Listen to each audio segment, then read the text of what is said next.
Welkom allemaal. A very welcome to everybody here in the audience today, and a special welcome also for our online community watching us from all around the world. I want to specifically welcome 2 of our winners for this year, but actually 3, because I know she's with us in the online community. And also a very special welcome to our family members who are here today in the audience too. Looking for you now. I'm glad that you could be here to support our new winners, but I know that also lots of our family members are online watching us. I also want to especially welcome our sponsors, without whom our work would not be possible today and throughout the year, so thank you very much for that. My name is Rasha Nuiten. I have the privilege of leading this beautiful organization that is fittingly called Future for Nature. And with that, it's a true honor to me to be able to follow our laureates throughout their careers in both their struggles and their successes. Now, today we celebrate the 19th award event of Future for Nature. And it's a special one for many reasons. One of them being that on this very day, Sir David Attenborough turns 100 years. You'll hear more about that now.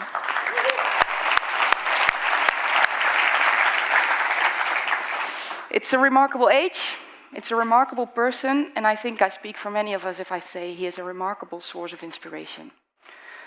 So we have a busy schedule ahead today, so without further ado, I would like to introduce to you our host of the event. She's an anthropologist by training, which you can see reflected in her interest in the backstories of our winners. She is a BBC presenter, but above all, she's an elephant conservationist who puts her heart and soul into producing this show every year for Future for Nature. So please, a warm welcome for Saba Douglas-Hamilton.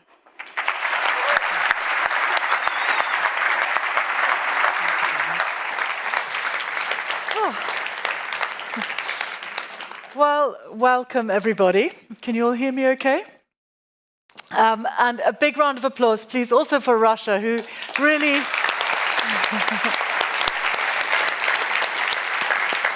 has been doing the most incredible job leading Future for Nature. Well, it is absolutely wonderful to be here for this 19th event of the Future for Nature Awards. And especially because today I'm surrounded by elephants from North Kenya, who I'm going to introduce you to. So this here they're actually from the butterfly family.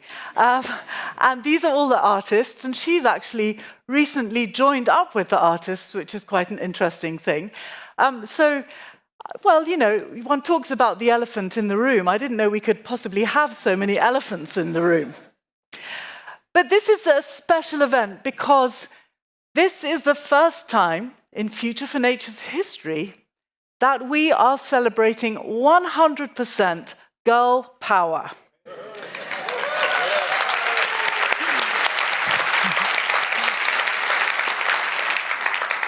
All 3 of our winners are women, and all of them are natives from their own land. And they all come to us carrying the wisdom of their ancestors channeled down to them through their grandmothers. Interestingly, they're also all propelled by the same persistent current running through each of their stories and the species they protect, which is water. You know, we hear so much about the air that we breathe and the climate crisis, but what about the water that we drink? I have been completely enraptured by a book lately, which I just have to share with you today, that asks a question that I never quite dared to put into words, which is a river alive? And it's written by the remarkable British science writer of colossal intelligence called Robert Macfarlane. Well, he explores this idea that rivers are living, sentient beings with agency, with rights to legal personhood, rights to exist and to flow and to thrive. So with these 2 themes of women and water, I'm going to borrow from him unashamedly today to amplify the importance of one of his main points, which is that the language we use to describe something entirely defines our relationship with it. Because just like water, meaning can be held captive. It can be impounded. It can get trapped behind dam walls of thought. And it imprisons our imaginations and the possibility of the kind of future relationships that we can dream of.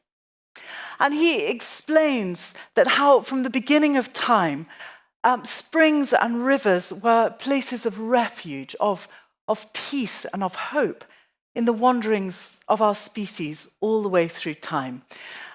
And local fountains and streams were often deemed as sacred. And rivers, of course, being more muscular, were seen and named as gods. So you think of the Danube, that's thought to come from Dana, who is an ancient Indo-European goddess of water and fertility, or Tamessa, a Celtic goddess who was the embodiment of the River Thames.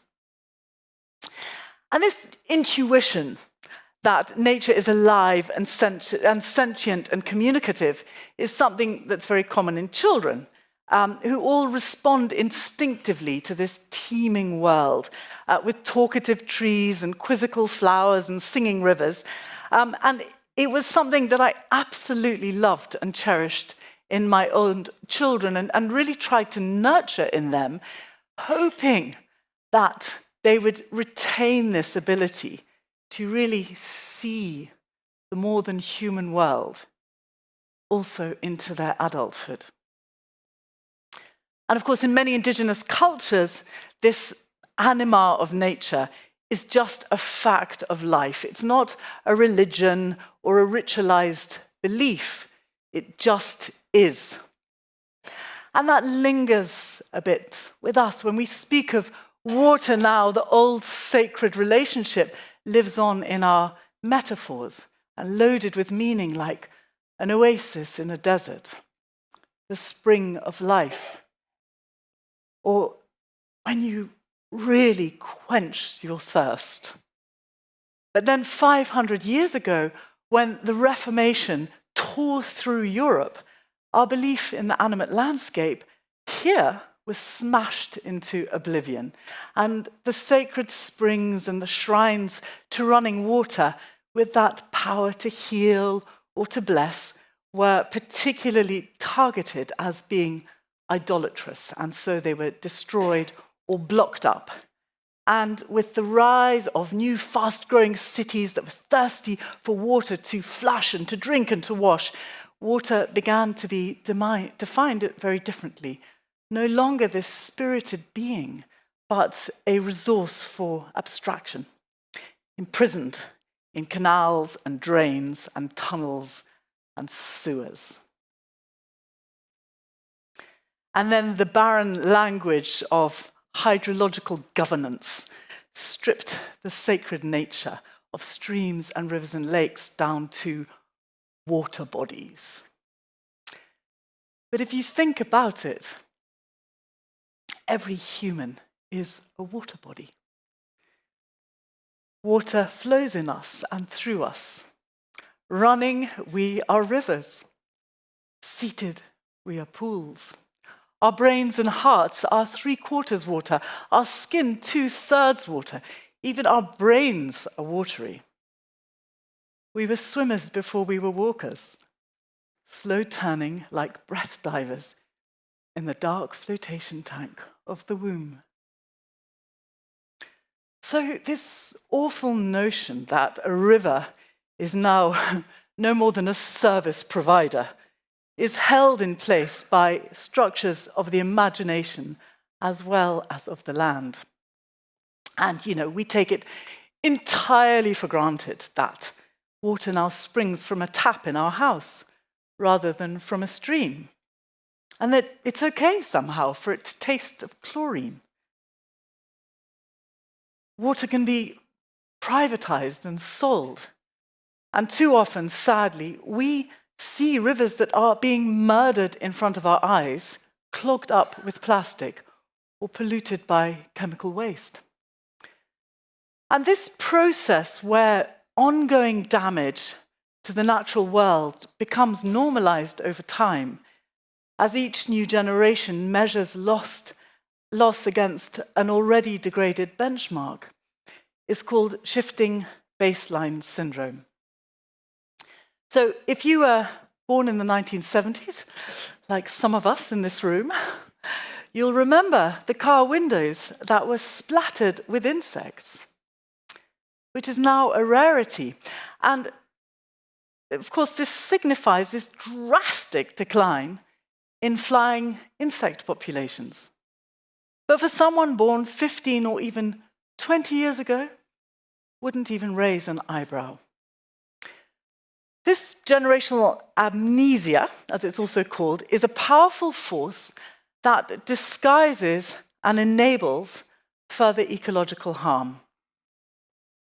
But of course, the good news is that a shifting baseline can also operate in reverse. We can normalize getting better as well as decline. We can run the story backwards and create a future in which the expectation of children to come is that half of our planet is protected, where species can thrive and our rivers run free and flowing again. I mean, just think of those phenomenal examples of salmon coming back to undammed rivers. Nature, given the chance, can heal very fast. And so this is why our three winners today are so unbelievably important. As I said earlier, they're all women and they're all natives of their land. And they have come to us with the wisdom of their grandmothers that had a very different way of thinking about life and the world. And each of them are applying that wisdom to solving the difficult modern problems that they face now. So in a way, all three of them are like these three persistent currents that are flowing against the tide. Well, you may wonder why I'm wearing such an outlandishly flamboyant costume today. It's because I thought dressing like a butterfly is a way to celebrate the feminine.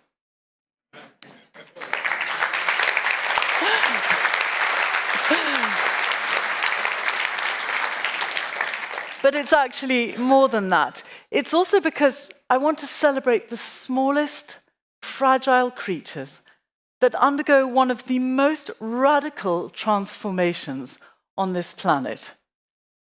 So when a caterpillar retreats into its cocoon, it becomes a kind of soup within the hard case of its chrysalis, swirling around and then sort of reforming into this entirely other creature that is a butterfly. I mean, it's one of the most humble, but surely also one of the most wondrous miracles of life that we get to witness. And so I'd like to propose today that we all find the courage to undergo a process of metamorphosis, because we need a radical transformation in our thinking when it comes to the living world. We need to find a way to reassemble entirely our rationale through a process of metamorphosis, so that we can emerge embodied on the other side with an entirely new understanding and a new ethic of how to live better in the natural world.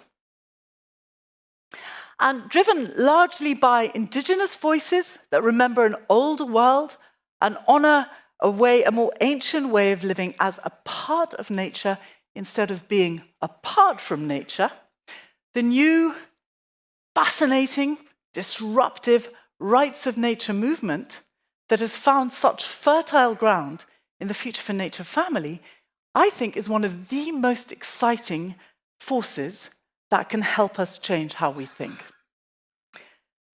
So you're going to hear more about that later on, but now I'd like to take you on a little journey around the world to catch up with some of the other members of our Future for Nature family. So first, we're going to travel to the humid rainforest in Bangladesh to visit Sharia Cesar Rahman, our winner in 2017, who specializes in reptiles. And In the forests, on a misty afternoon, an entire village gathered in the heart of this place called Matamuhuri to celebrate a very special milestone.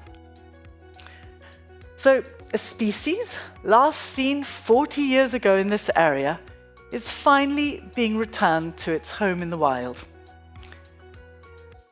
And this moment also marks a profound transformation, because the very hands that once hunted this creature are now the guardians that protect it. Well, since 2021, Caesar and his team at the Creative Conservation Alliance have successfully bred and released 20 individual Asian giant tortoises back into the wild. I'm sure many of you may think, well, that doesn't sound like very many, but the wild population is thought to estimate only between about 20 to 50 individuals. So this is a major thing. And it's Caesar's hope that these wonderful creatures will soon be roaming again around the forests of Bangladesh in peaceful coexistence with humanity. So we really do wish him all the luck in the world. Well, now we're going to head off to Ukraine to visit Alona Prilutska, who won the award in 2023, who is our incredible champion of one of the most maligned creatures, which are bats. So Alona, with her normal, incredible energy, she's got all these funny bags on her bicycle, and I bet you can't imagine what's in them. Well, 47 noctule bats that she carefully rescued from a very narrow crevice under a window on the 9th floor of a high-rise apartment where these poor things had chosen to hibernate.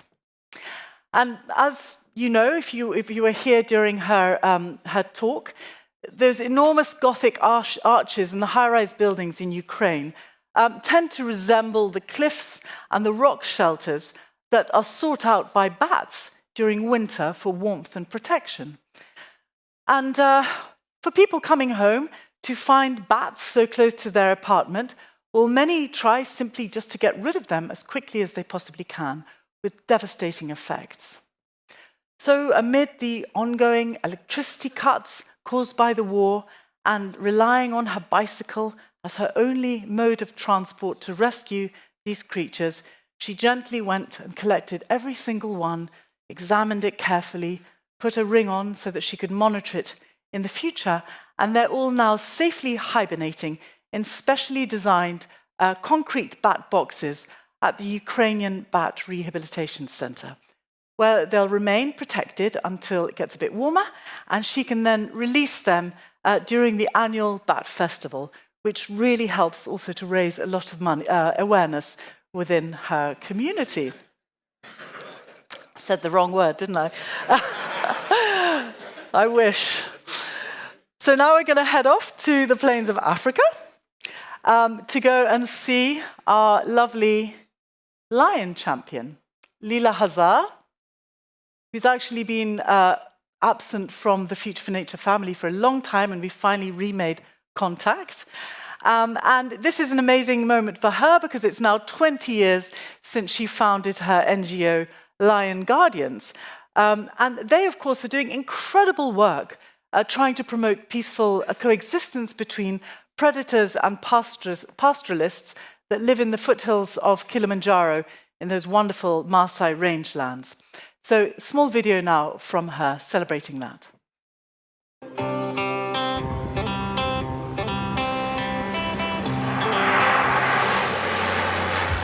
Welcome everyone to our 20-year anniversary. We have arrived to 20 years. Who could have imagined?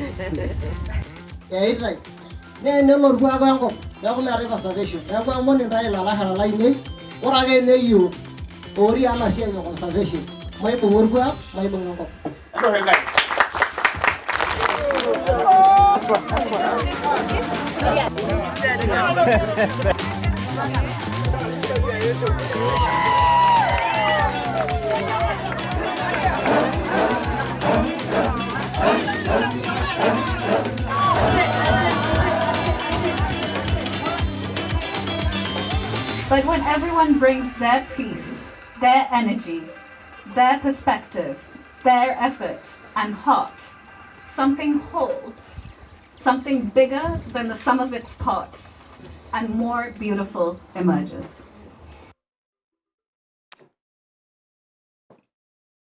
They all look like they're having a wonderful time there, don't they? Well, we're now going to skip all the way across to the other side of Africa, to Nigeria, because it's time to celebrate our first Future for Nature winner this year in the Cross River Biodiversity Hotspot on the border of Nigeria and Cameroon, and that is Olabisi Ato-Farati. So, a perfectionist, a first-class scholar, and an impeccable scientist, Olabisi took on life's responsibilities from an early age. Named first daughter in her household, which is an honorary role, she was tasked by her grandmother with chanting the lengthy oral histories of her family that are woven through with Yoruba mythologies that link her birthright all the way back to the river goddess of Oshun. But Olabisi, her sights were set somewhere else, and she was very focused on science, hoping initially for a career in medicine, but then switching in a very practical way to doing a PhD on commercially viable catfish. But forays into the mysterious forests of the Cross River Mountains introduced her to the extraordinary endemism of highly localized and rather miniature freshwater fish in data-deficient areas where these critically endangered fish, desperate for a champion, were being hounded towards extinction by the aquarium trade. And so, lured into river conservation by forces perhaps that she can't quite explain, she's already started working miracles. Blending her grandmother's traditional wisdom with rock-solid science, she's catalyzed already a public ban on sales of endangered fish that is led by the traditional leaders. She's inspiring young girls to get into STEM. She's very skillfully sidestepping embedded chauvinism, and she's amplifying the plight and the hardships that are faced by local women. But most importantly, she has managed to give the quietest and most delicate of critically endangered fish both a fighting chance, and a voice. Olabisi, welcome to the stage.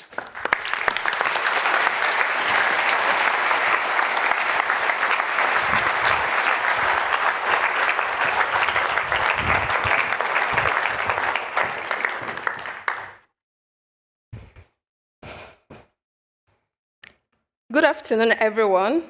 My name is Olabisi Ato-Farati. I'm a conservation scientist from Nigeria. I was born in Ibadan, Oyo State, Nigeria, as the eldest daughter of the family of 4 children. As the first daughter, I had many responsibilities and expectations within my family, which made me spend a lot of time with my grandmother. My grandmother of blessed memory was born in a Yoruba community where rivers and water bodies were treated with deep respect and care. Growing up, she carried that deep respect all through her life. Whenever she crossed rivers and streams, she would always remove her shoes as a gesture of care for nature. As a child, I listened to her talk about river bodies, talk about waters, talk about streams. She would tell me, rivers are not just waters, they are living systems. Home to fish, home to culture, home to life itself. She talked about certain river bodies in her community that must never be disturbed. She talked about seasons of the year that certain fishes must never be caught. And she also talked about how her people had respect for nature in general. As a child, I politely listened to her, but never imagined that would shape my story. Perhaps It's no surprise that today I work to conserve freshwater fishes, but my conservation journey did not begin there. In fact, I originally wanted to become a medical doctor, but fate redirected me to have a degree in zoology and a master's in environmental biology, also condemned me slugging through thick jungle, always getting soaked with prune skin feet, not beautifully dressed like this. Fortunately for me, at the university, I met Professor Toyosi Idowu, who happens to be a foremost female professor of hydrobiology. And she introduced me to aquatic ecosystem research and also encouraged me to pursue my curiosity. In the course of pursuing my curiosity, what I found was deeply concerning. Many of the species that once lived through the stories I heard as a child are fast disappearing. Freshwater ecosystems are among the most threatened worldwide, and in regions such as West Africa, the least studied. In Nigeria, freshwater fish conservation has long been abandoned. That is where I found my purpose. And eventually, that purpose led me to a very beautiful and small fish. Found only in isolated, slow-moving waters in the incredibly biodiverse Cross River region of Nigeria, I fell in love with the scaly killifish. It is highly specialized ecologically. It is very beautiful, very quiet, shy, peaceful, and highly sensitive. At the slightest disturbance, especially in the presence of humans, it disappears beneath stones, leaf litters, submerged root. However, despite its beauty, it is non-migratory. It does not migrate. It cannot escape change. Today, the scaly killifish is under serious threat. It is critically endangered. Its habitats are shrinking, its populations are declining, and it is quietly being removed from the wild as a result of illegal aquarium trade. A species most people have never heard of is on the brink of extinction, and I do not want that to happen. Within the local communities where these fish exist, it is called a shuakas. Surprisingly, it means ladyfish. Of course, out of curiosity as a scientist, I asked locals how they arrived at this name. Observing its gentleness, its beauty, sensitivity, and behavior, the locals encoded those behavior and ecology into a language. And that led me to ask a question. How do the names we give species shape the way we treat them? A scientific name classifies a species. An English name describes a species. However, a local name often reflects relationship. What relationship? The relationship the locals have with the species. They live close to the species. They understand them. And they put all this together into language. That is why we cannot separate the local communities from conservation. And all this led me back to the stories I heard from my grandmother. As at that time, she was actually passing traditional ecological knowledge to me. In fact, she was practicing conservation, not just telling stories. And she embodied conservation all through her life. Today, I stand between the two worlds.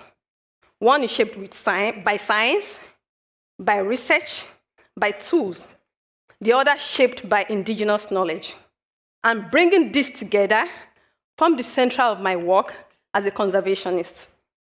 However, in doing all of this, I've got a lot of prices to pay. Some have paid in the past, some I'm still paying. Often, I've faced resistance and also difficulties during field activities and conservation education, because it is traditionally believed that a woman should not be concerned with management of natural resources. And also, I'm not expected to speak in the presence of elders just because I'm a woman. That is why I often choose my words carefully and cleverly. And anytime I'm with the elders, I do apply my emotional quotient, not intelligence quotient as a scientist. And it works.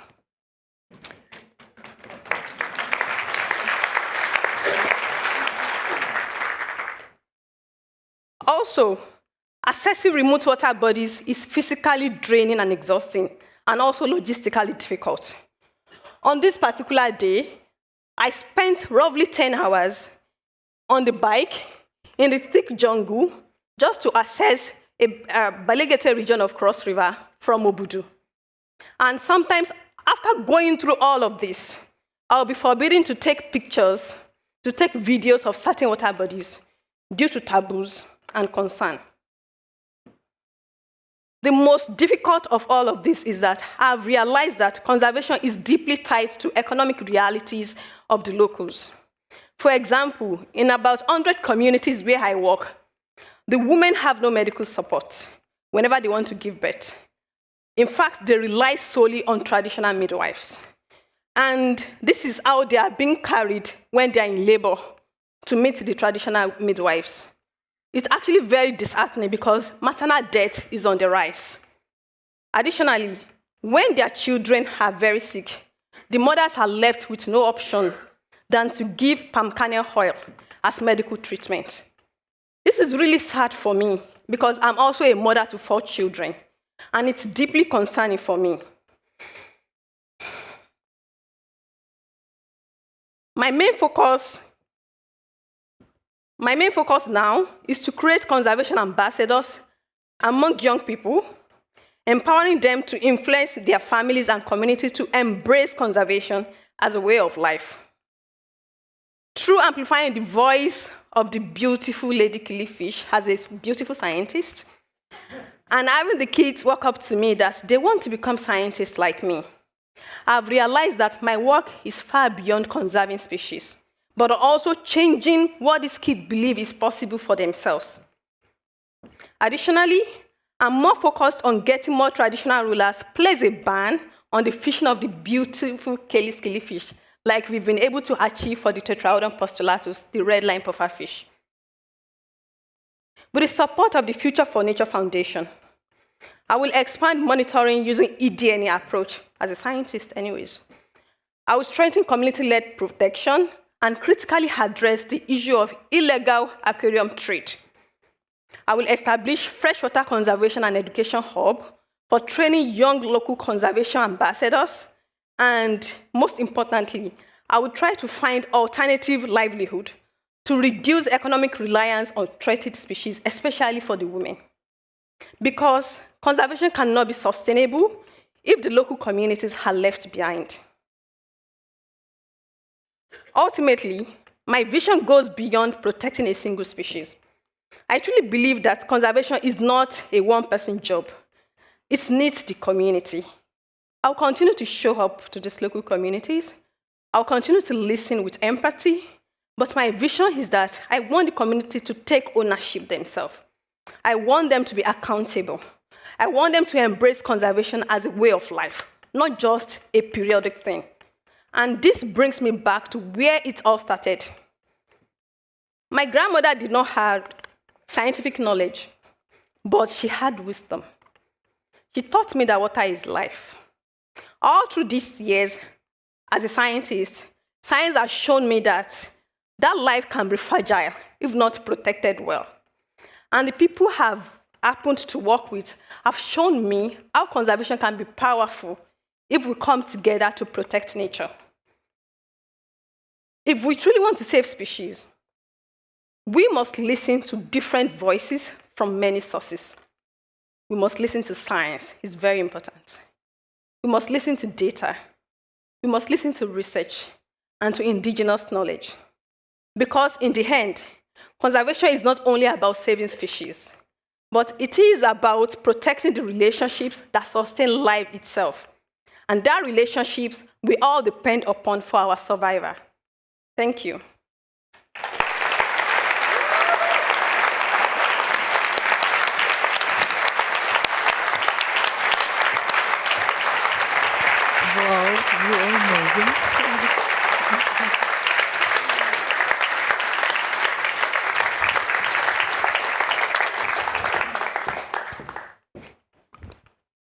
It's quite something being transported like that into a completely different world.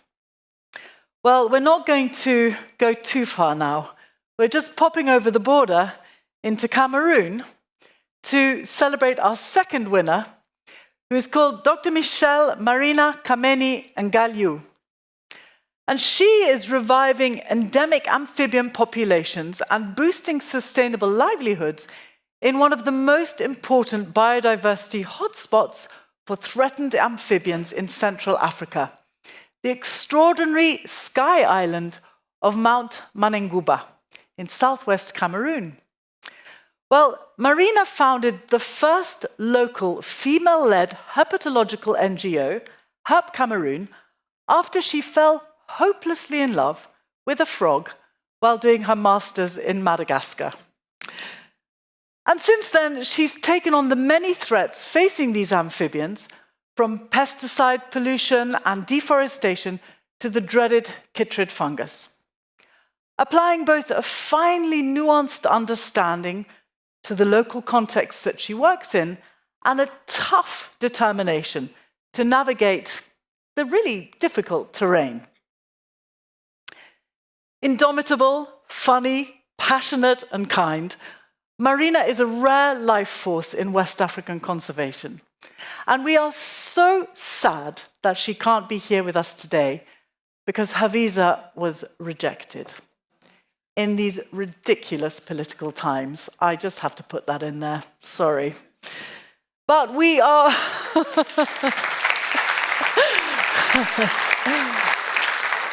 But we are absolutely thrilled beyond words by her achievements this year, because not only has she won this year's Future for Nature Award, but also the prestigious Whitley Award in the UK, which she also couldn't go to because they refused her visa. So we've got a message to show you from her shortly, and we hope we might be able to connect live to her at the end. But she also recently welcomed a little baby boy into this world who has been named after her friend and longtime frog mentor from Ghana, who happens to be Caleb Ofori-Boateng, our 2014 Future for Nature winner. So I'm pretty certain that she's very happy to be at home cuddling her baby. Let's hear from her now.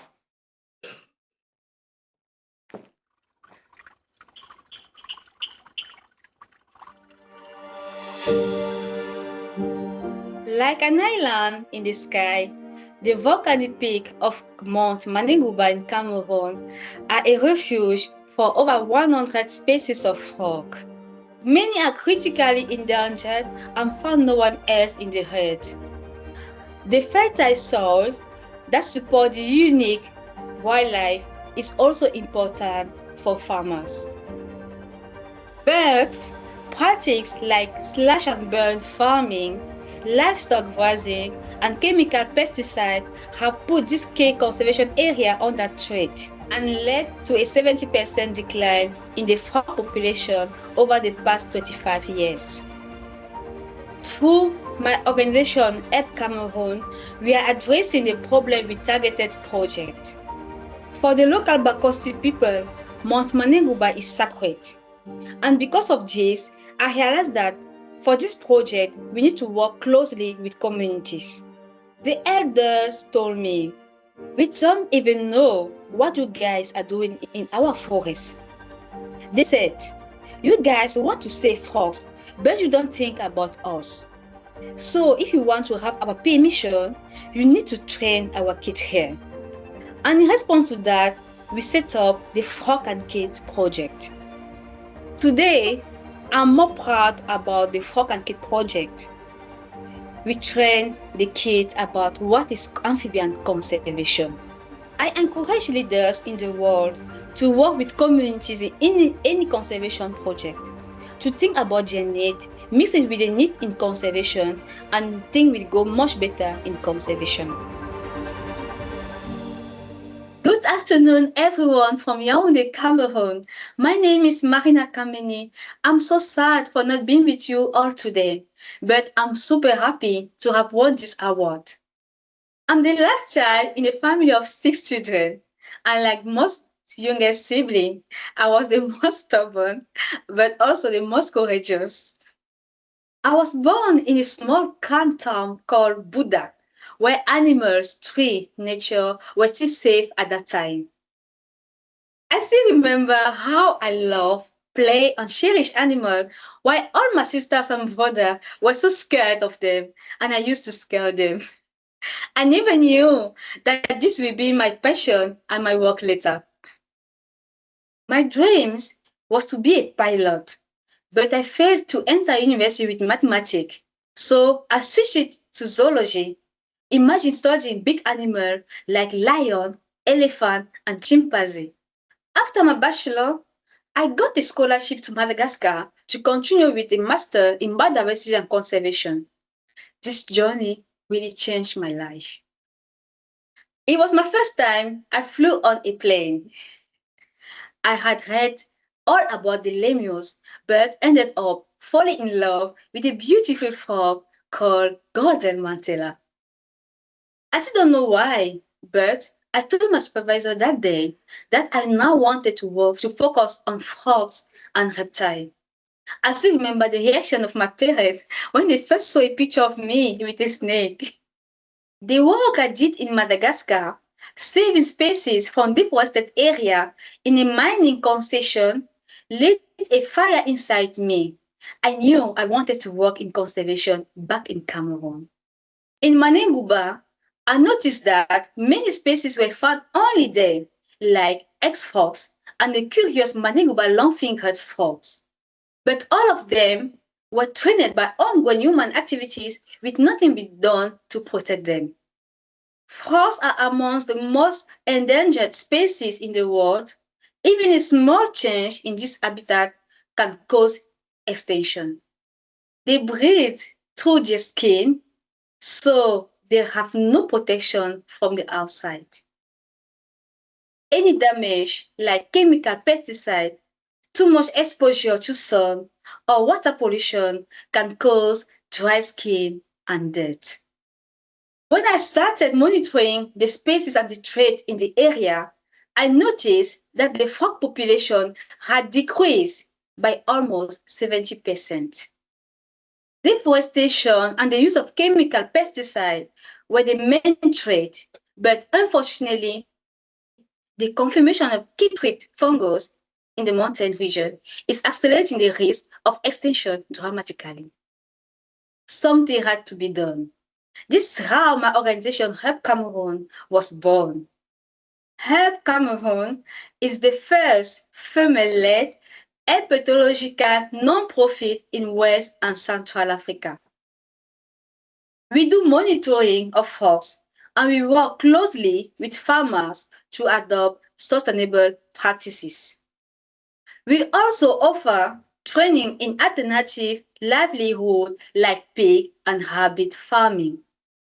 And most importantly, we listen to the needs of the community and encourage the kids to become ambassadors of the forest. Thanks to our work with farmers and our program Frog and Kid, where they all read my book, A Charlie the Frog King, we have now reached 5,000 people in the community. Recently, one of the children told me, "Madam, I now understand why you love frogs. They are so beautiful and unique." I had tears in my eyes when hearing that. It means our approach is working. Thank you, Future for Nature, for your support, and it will help us amplify what we are doing and to make this dream possible. Thank you.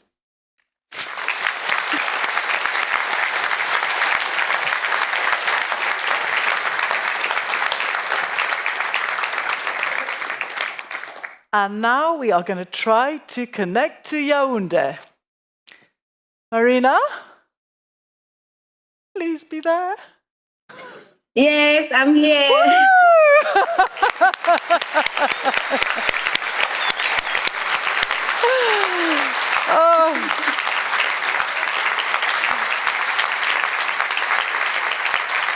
super happy. Marina, that was the most wonderful, wonderful talk, even without you being here.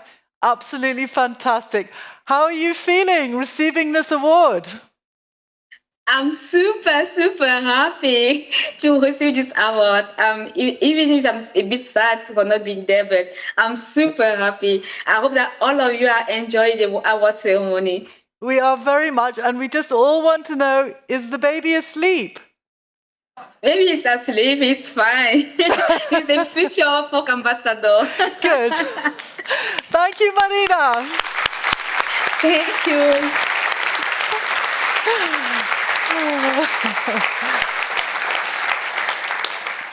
Well, that was a technical genius moment. Well done, guys. It's been quite difficult to get a hold of Yaoundé so far. Well, now we're going to zip quickly across to the other side of the world to see what a few more of the Future for Nature family members have been up to. So I'm sure many of you will remember Anthony Waddell from last year, also focusing on frogs. Well, one of the most exciting recent initiatives launched by Future for Nature is the Field Fellows Programme, a unique opportunity connecting passionate young conservationists from the Future for Nature Academy with our veterans in the field. And the point here is really to create meaningful, hands-on collaborations where students can learn directly from world-leading conservationists, bringing energy and fresh perspectives to the project. So the very first field fellow is Irina Lupascu, who joined last year's winner Anthony Waddell in Sydney, Australia. Well, thrown into life in the frog lab, she quickly adapted, although the frogs weren't always maybe quite as cooperative as she had imagined. Anthony's focus, if you remember, is on defeating the chytrid virus, the chytrid fungus, which he's done incredibly well with, real breakthrough work, which is, of course, the greatest threat to amphibians worldwide. So Irina has been helping him test several innovative genetic methods. And it's really been a transformative experience for both of them. Irina has discovered her vocation, and Anthony has really appreciated her dedication and her fresh insights, and they were very moved by this experience. But she also had very long, beautifully manicured fingernails, which were extremely helpful getting small test tubes in and out of difficult areas. Well, since coming home, she's been unstoppable, more driven than ever to work in conservation. And tonight, we're very happy to have her here with us. Where are you, Irina? Will you stand up quickly? There she is.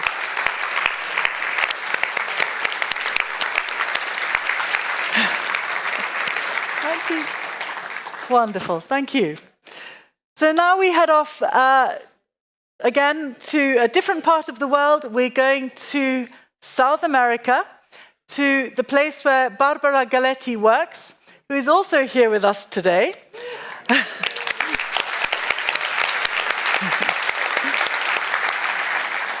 Who won her award in 2011 for her amazing work with blue whales.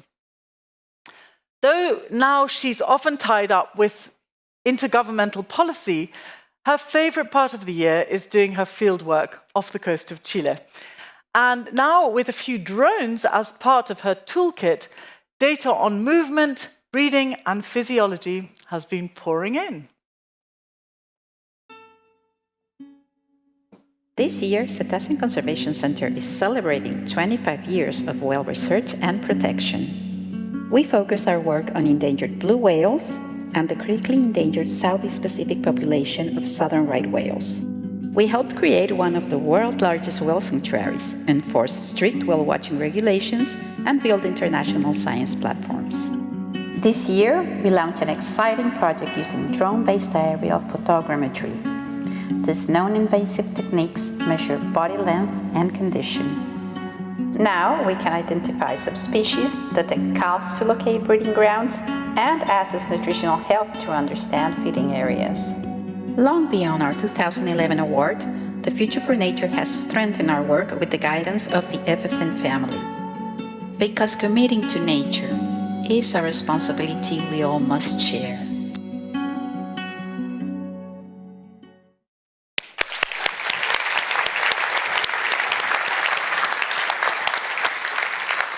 I simply can't imagine working with anything more extraordinary than a blue whale.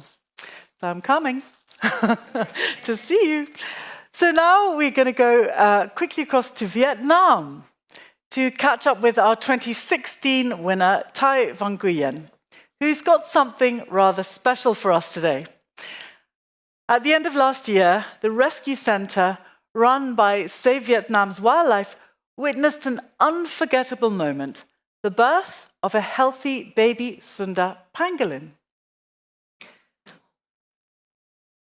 For a species so threatened by poaching and the illegal wildlife trade, this new life has brought a marvelous breath of fresh air. The baby's mother was actually rescued from a wildlife trafficker, along with about another dozen pangolins. And when the vets discovered she was pregnant, she was given ultra-special care to help her baby grow. And now, as with all newborns, both its pangolin mum and its human foster parents are beaming with pride. Soon, this adorable little pair will transition to a protected area to start preparing for their eventual release. Just amazing. Well, now, ladies and gentlemen, we are about to celebrate our final winner for Future for Nature, who is Diana Blanco Quiroga from Bolivia. She is the middle child of 3 siblings from an indigenous Aymara family in the high Andes. Diana was brought up on the shores of a sacred lake shimmering with more than 100,000 flamingos. That was the center of her community's life. A source of subsistence for their fishing community, providing fodder for their livestock, and the setting for special rituals they would do to summon the rain.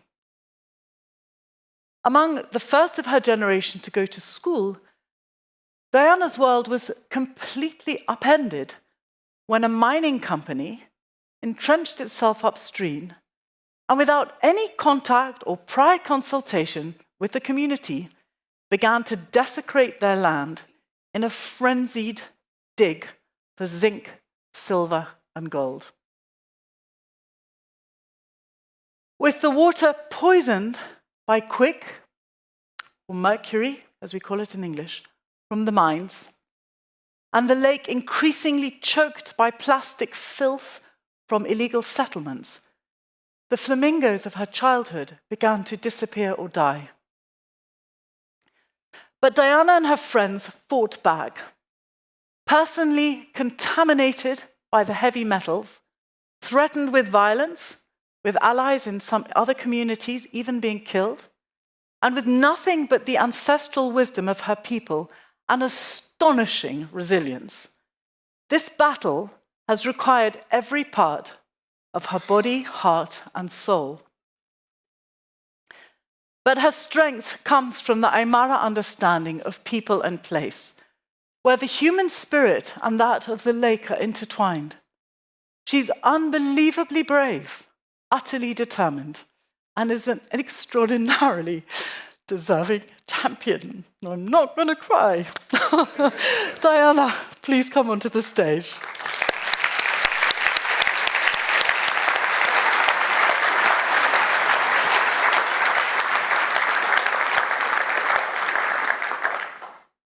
Askirukipan Nayaha Diana.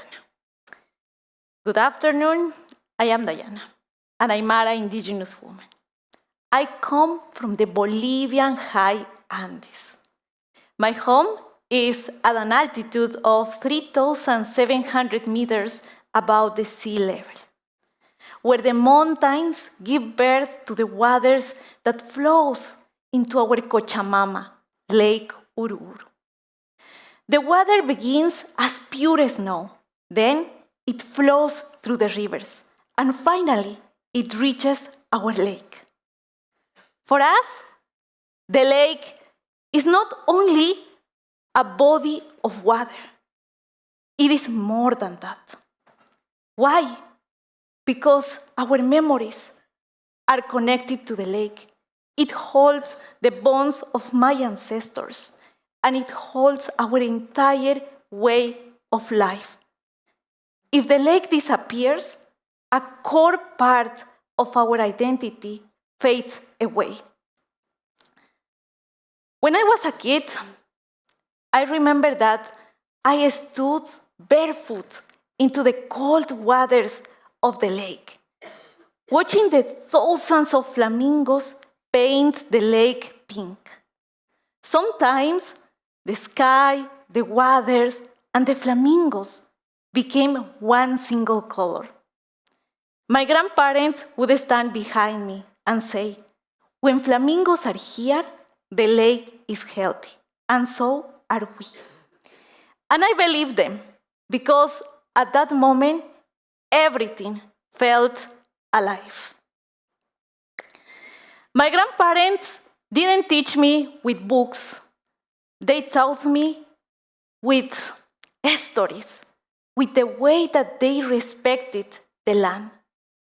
They told me about the good taki, which means the right path, a path that we need to walk carefully because everything around us is alive.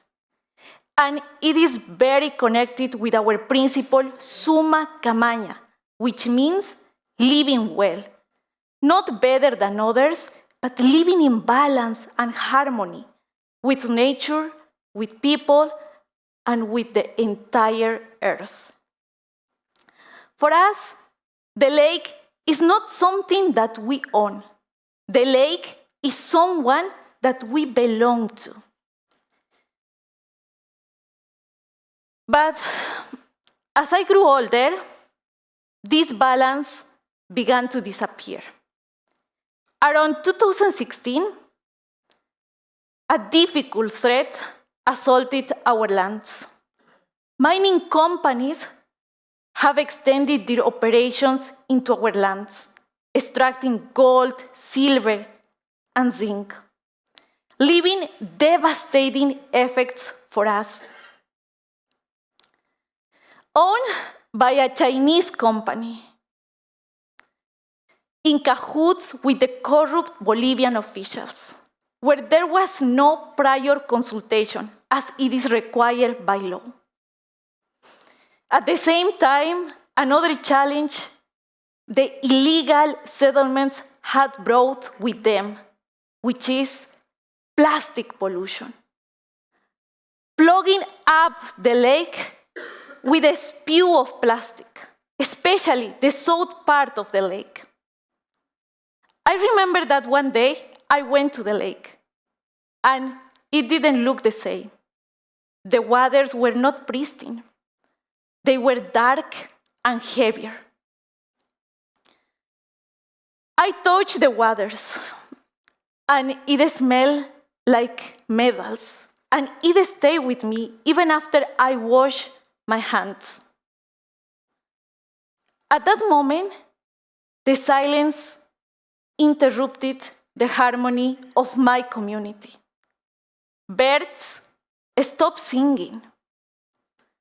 The animals got sick, and the many flocks of flamingos have disappeared. Fishing began harder, and many families began to leave my community. At that moment, I wondered myself, what happened if the flamingos and if the lake disappears? Who are we? In my community, we have cabildos. They are community meetings that gather youth, elders, and children. And mostly, we discuss in these meetings about the challenges, but also about solutions that at that time we were looking for my community. Many members were very tired of fighting back against the mining companies. But we, as young people, we felt something different. We felt pain, but also responsibility. Because the lake is not just a lake, it is our only home. So I remember that my grandmother told me about the power of totoras. Totoras are native aquatic plants. They had been in the lake always as quiet and also patient plants. In the past, my ancestors, they have used the totoras, the native aquatic plants, for purifying the waters for the livestock. But in this occasion, we decided to bring back that knowledge for purifying the waters that was totally polluted and was one day the home of flamingos. We started with this work. It was very difficult because we, as indigenous peoples, mostly we are not considered scientists. But we carry something more important, the ancestral knowledge of our ancestors that has a unique interconnectivity with nature. So we started with the work.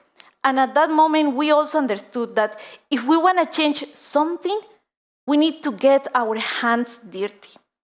We started to build the floating rafts. The floating rafts are the pots where we place the totoras, the native aquatic plants. While we were planting the totoras into the lake's polluted water, we realized a sad reality.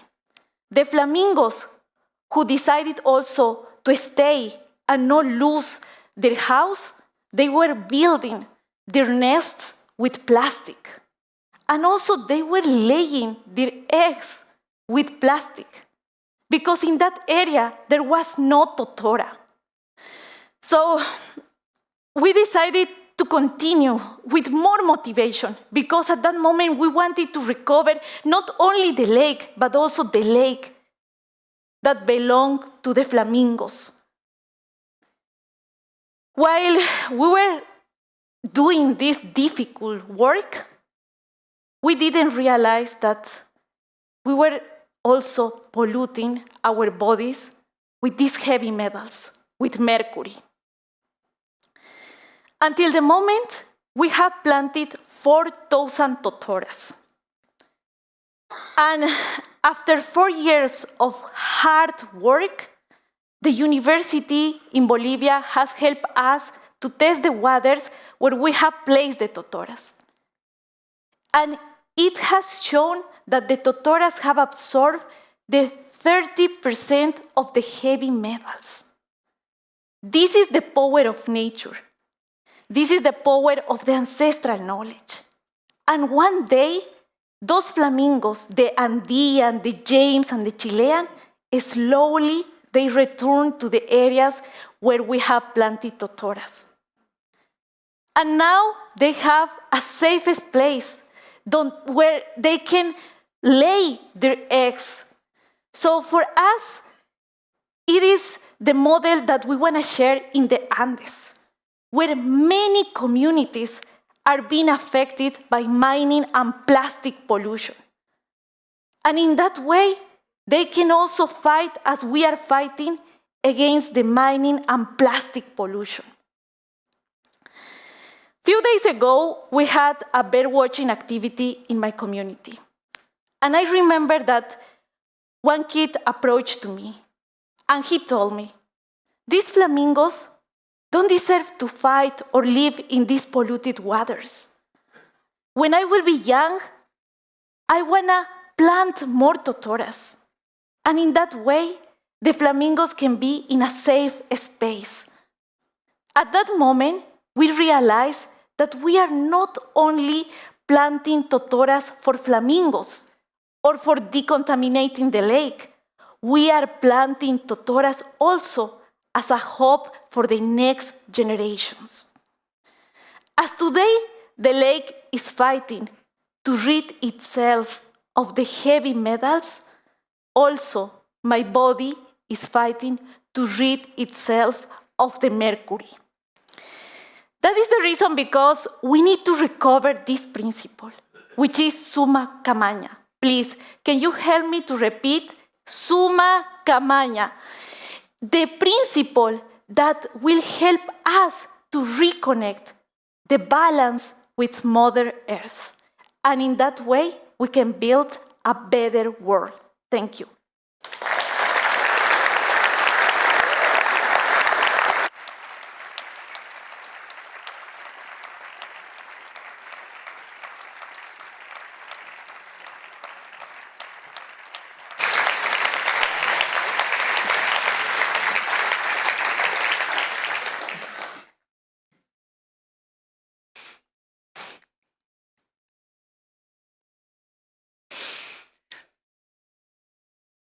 These last 6 months, we have lost some important conservation icons. The work of Dr. Jane Goodall with chimpanzees, of Dr. Baruta Galdikas with orangutans, and my father with elephants. Reshaped our understanding of these highly intelligent species, revealing their social complexity, their sentience, and their extraordinary depth of emotion, inspiring tens of thousands of people around the world to commit their lives to conservation.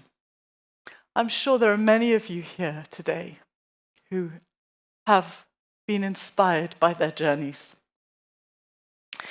So today, we honor their memory, the memory of these iconic trailblazers, with enormous love, awe, and gratitude.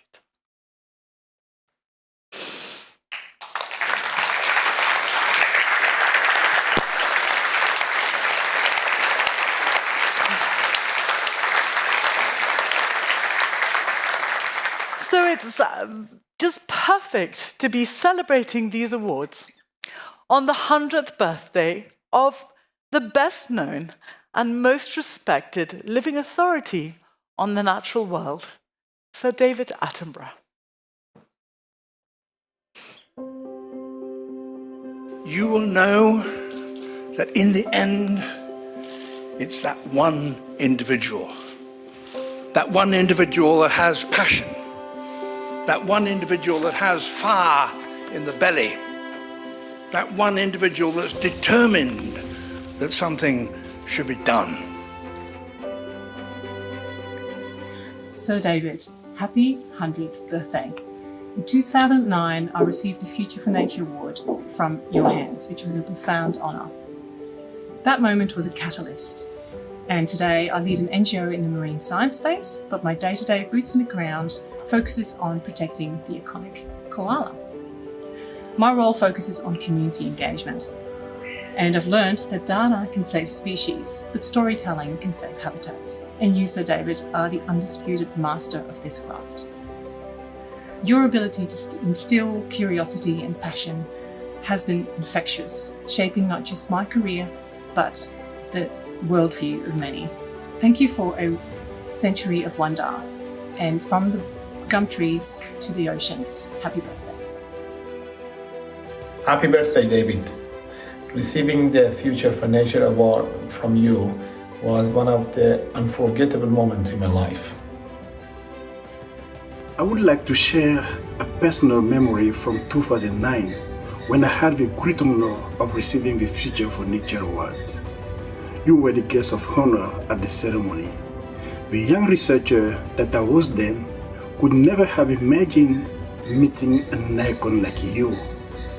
Receiving the award from your hands and later sharing the same table during the press conference were unforgettable moments that left a lasting impression. Thank you, Sir David, for lighting the path for so many of us striving to protect the natural world. May your voice continue to inspire generations to come. Happy birthday to you, a true hero of the planet. Happy birthday! And can we all say it again? Happy birthday!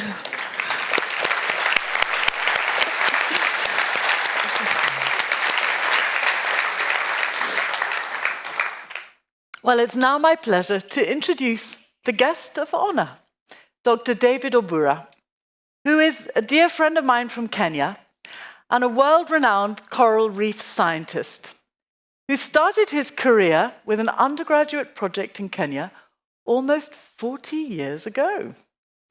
In true Future for Nature fashion, after gaining a bachelor's and a PhD in America from Harvard and the University of Miami, he built his career in research and conservation, founding an NGO called Cordio that focuses on life in the Indian Ocean. He now chairs the premier nature panel on the planet with 150 government members, the Intergovernmental Platform on Biodiversity and Ecosystem Services. He'll tell you his story in his own words, but like many of us lucky enough to grow up in a country like Kenya, his path is one of deep embeddedness, love for nature, love for the people who are the stewards of the sea, and a profound commitment to protecting the planet. David's primary research on the devastating impacts of climate change on coral reefs inflamed his sense of injustice, turning his attention upstream to the drivers and underlying causes of the coral's demise. Along the way, he's been awarded many awards, but the one I'm most proud of is Kenya's greatest national honor, a warrior of the burning spear. And he's regularly cited on global media channels. He's also had his claim to fame gracing the front page of the New York Times, sandwiched in between Kamala Harris on the one side and Taylor Swift on the other.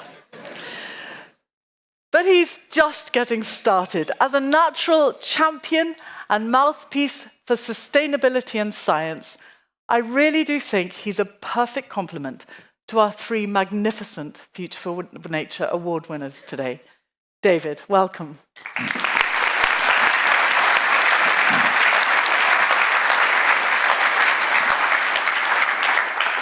Thank you, Saba. Thank you all. After all of that, I'm not quite sure why you want me up here. But it is indeed a great privilege to be asked to do this, to be a guest of honor here, and to champion and honor the three incredible awardees and the four women who are leading this session. I can be the token man up here. And I'm very proud to be that, showing the leadership that we have from all corners of the world that we need to have and we need to really encourage and bring to the front in our battles to really bring the power of narrative to make the science that many of us do. I'm a scientist through training, but really I came to understand early on the need for narrative to bring culture and solutions to the fore. It's also great as an ocean scientist, coral reefs are where I've been most comfortable to really focus on freshwater dimensions through the fish, the frogs, the plants, and the lake ecology that are so critical, not just for themselves, but to the communities that our three awardees have come from as well. For me, growing up in Kenya, very much like Saba, of course, we have this really privileged access to the most incredible nature that you can have. My mother took us three children camping to the national parks on our school holidays. But I also grew up with a very keen sense of people's dependence on nature. The school that I went to required us driving through the Great Rift Valley. And from the escarpment, and many of you might have been there already, you can see the floor of the Great Rift Valley in front of you. And even from age 12, 13, 14, I became very conscious of the changing landscapes. As population grew, as development footprint really expanded, you could see the roads, the fences, the buildings, the hedges growing up. So I could see that we really need nature. We need to sustain it to sustain us. Then I started to focus on coral reefs, and of course, coral reefs really are an immersion. I started with my first sort of courses and then fieldwork in 1988, and I was just blown away as an undergraduate, both at the beauty of coral reefs and the biodiversity, but also all the ways in which we interact with them. I started to work my way through the various human pressures that affect coral reefs. So I did my PhD on sedimentation effects on coral reefs in Kenya, then started to work with community fisheries, and then trying to understand how fishermen see the environment of the reef so that we could interact with not just preaching about conservation, but hearing about their needs and documenting other people's needs to be taken into account. And as I was beginning to do this work and looking for my way as a new graduate in 1998, the first global climate event that I think many people perhaps became aware of impacted reefs all over the world, the first global coral bleaching event. And it was really like an asteroid smashing into our sense of complacency, just destroying these reef systems. And of course, there are amazing regenerative powers that coral reefs have, and I've built my work around trying to understand that resilience and how to nurture it and foster it and really help maximize it now. But I've been seeing for the last, I think it's 30 years of my career, these incredible ecosystems crumbling away in front of my eyes. And of course, that has inflamed my sense of injustice, as mentioned by Saba. And looking back now to where I am in IPBES, it's an intergovernmental platform. And the importance of what it does is in the name itself, I think. And that's not just biodiversity on its own.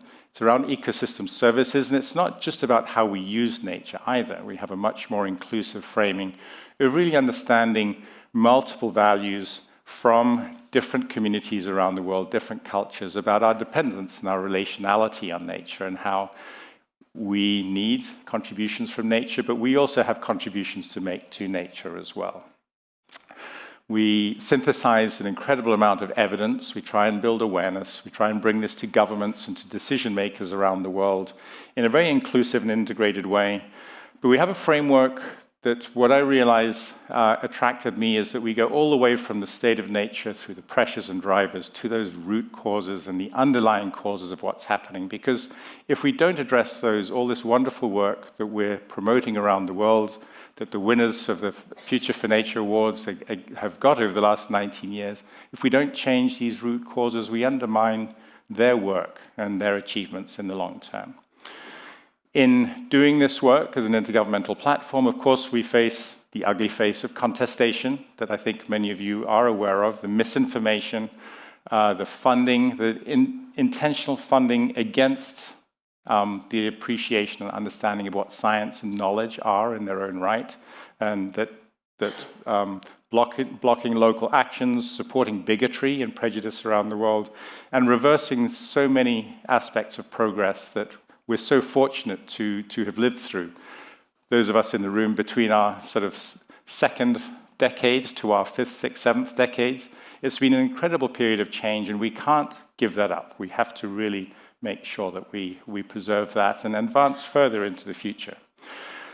And the IPBES science really puts words to, in the assessments that we put out, on average 1 or 2 every year, that really point to the realities of economic dominance, of colonial mentalities carried forward into the present day, of the dominance over or the profiting from nature and other people as well, that really drive our economic systems. These are really synthesized in our values and our transformative change assessments. They're very difficult assessments to read. We have to invest a lot in promoting the findings and making them more accessible. But they're there, and I really encourage you to look at them, because I think for many of you, especially those that are studying now in academia, you can really carry a lot of these findings into your futures as well. But I think the thing that is really powerful about IPBES for me is that the framings that we have really point to pathways of change and to positive changes that the 3 projects that we've heard about and the awardees are really driving pathways into the future that are positive. And how can we really promote these by widening the scope of what we are thinking about and addressing from just biodiversity on its own to nature and people together. We try and reveal the mechanisms of change and how you need to invest in tangible actions on a day-to-day basis to achieve larger scale solutions over space and time. We need to shift values and mindsets so that we really promote unity and inclusion and integration, acknowledging there are multiple knowledge systems that we need to recognize around the world. There's no single knowledge system that is right about most things, so we need to just balance different knowledges with one another. Essentially, we need connection, connect things together across space, landscapes, waterscapes, seascapes, but also across cultures, across countries. And particularly, and this is one thing that I'm really trying to promote with the privilege of being the chair of the platform, to translating the work that we do into many different settings, is that we need to connect our economy to nature and to people, so that the economy works with people, with nature, and for them, not against them. So we need to really build up successes from local levels. Nature is local, people are local, we all have our contexts, we need to succeed in these local contexts. And I think what I really see coming to Arnhem for this ceremony and engaging with the Future for Nature community yesterday afternoon and today, how the award process really identifies that critical piece of individual leadership, which is so critical. We need our institutions, we need our organizations, but there are key people who really either create them or make them work, or build them, or connect them to others. And these people need an enabling environment around them. And seeing that now in the 19 years now, I think, of awards, the Future for Nature family is growing. The staff are absolutely incredible, and the volunteer network you have is phenomenal. I've never seen so many volunteers in one place who are so committed, because you know this is a good institution, a good process to support. And of course, the donors, it needs money to move forward. But even so, this community, we're all at the thin end of the wedge trying to leverage larger scale change. And that's where I'd like to finish with, because that's the space that IPBES is in as an intergovernmental body, talking to leaders in governments, but leaders in companies, leaders in communities, cities as well, is that the flip side of this local leadership and change and action is that broader space in which the broader drivers need to change. These are systemic, they're political, they're regional, they're global, financial as well. The finance in our economic system needs to shift. For any single dollar or euro that is spent on nature, 30 are spent against it.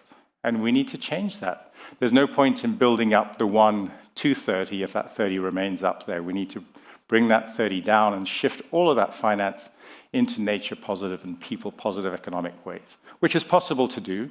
It just takes a shift in our mindsets and values. So we can be that leverage that shifts that, and never doubt that a small group of people can change the world, because as somebody once said, that's the only thing that ever does, right? So we have to keep moving forward with this. So I'm going to finish with just a riff on, I think, what is the most important and impactful finding of our transformative change assessment, talking about values. These three we identified in that underlying causes of the current condition.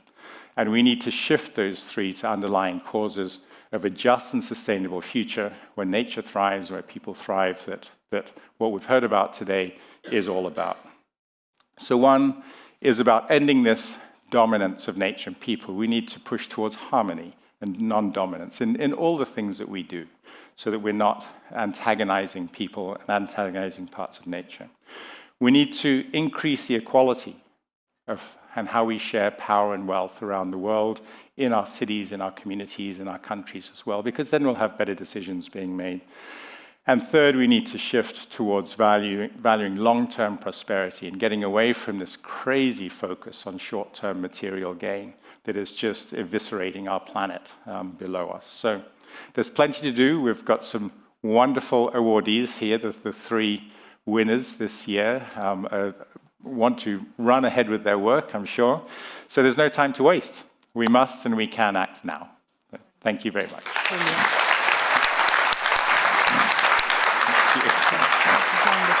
Very inspiring.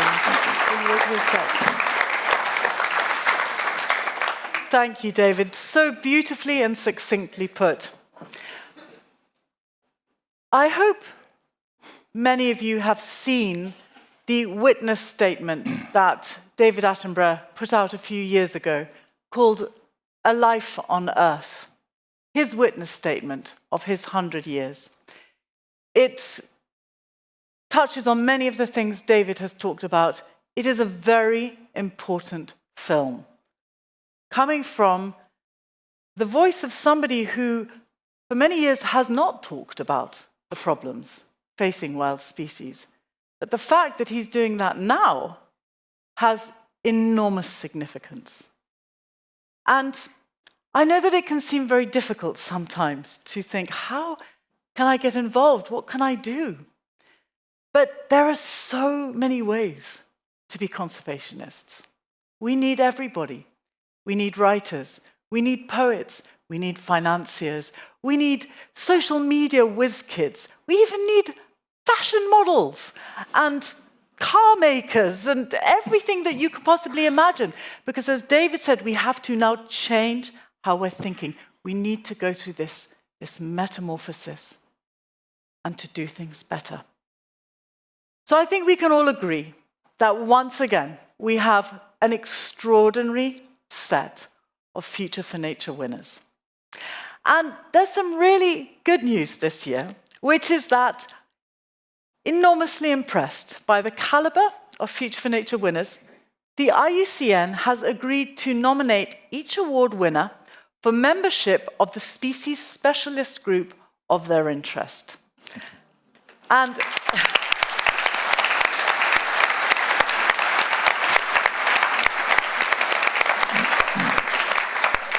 that starts today. This is a great opportunity for our award winners to extend their networks and to engage with fellow specialists to share the knowledge that they have on the unique conditions of the species that they are protecting and to continuously grow this alliance. So we're utterly delighted to have our three winners join now the Future for Nature family, which has totted up to 57 members. A passionate alliance of conservationists that we can truly be proud of. So please do spread the word about this amazing movement. Please keep helping to recruit more people to the cause. And join hands with our young heroes, if you can, to help them financially.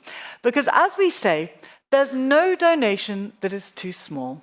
And there's certainly no donation that is too large either. So now it's time for the awards. I'd like to invite our wonderful guest of honor to join me now and to call our first winner, Olabisi, up onto the stage. Congratulations.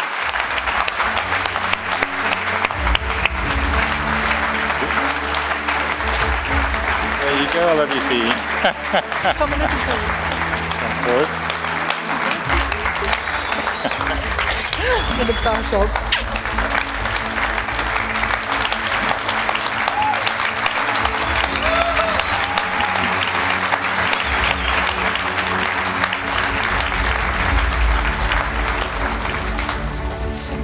And now for our second award winner, Diana. Diana, well done. Okay.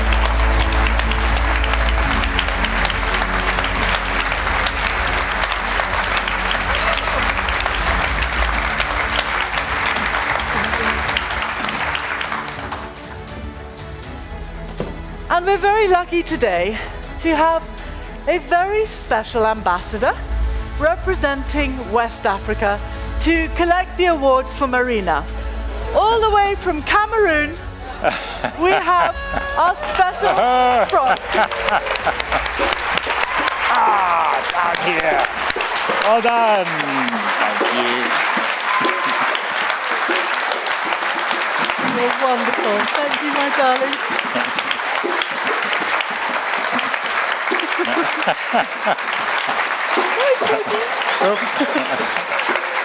We'll do it later. Thank you all.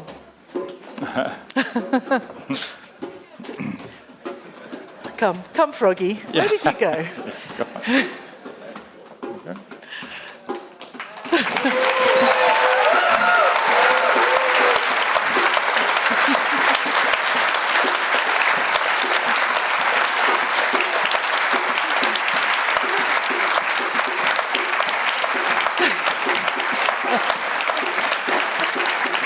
Thank you. Thank you, my darling. Thank you. You can all go and sit down. Thank you.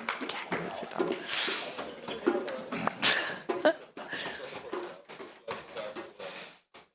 Bye, Froggy. Well, we've now reached the end of this marvelous event. And I just can't say thank you enough to everybody who's been involved.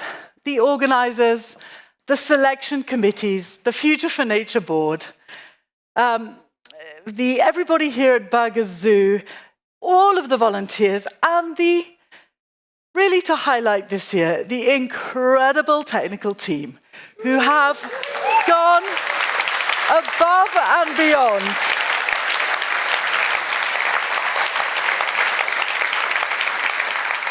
I don't think we've ever had such a beautiful and such a seamless event. Thank you so much.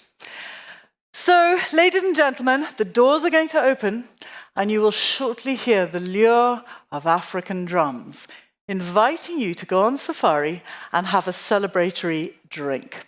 So please do depart from the door over there. Don't forget to look at the merchandise because anything you buy goes towards conservation. And please do keep on thinking about how you can support this incredible foundation and the people who are the winners and the laureates. I'm going to ask now for the Future for Nature winners, the board members, the two selection committees, and our guest of honor to come quickly to the stage for some photographs. Did I mention our winners? Yes, I did.